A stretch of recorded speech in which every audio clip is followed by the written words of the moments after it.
কুয়াশার চাদর মুড়ি দিয়ে পুরো সকালটা যেন ঘুমিয়ে আছে।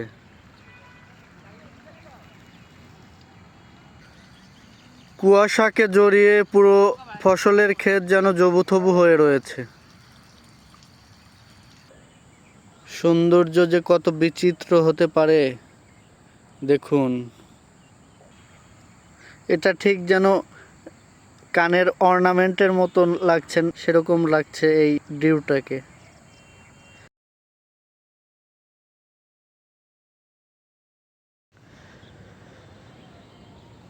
শীতকালের এই শেষ লগ্নে কুয়াশা তার বিদায়ের বার্তা হয়তো প্রকৃতিতে দিচ্ছে, তাই সে শেষবারের মতো প্রকৃতিকে আষ্টে পৃষ্ঠে জড়িয়ে ধরেছে এবং প্রকৃতিকে একেবারে ধূসর করে দিয়েছে।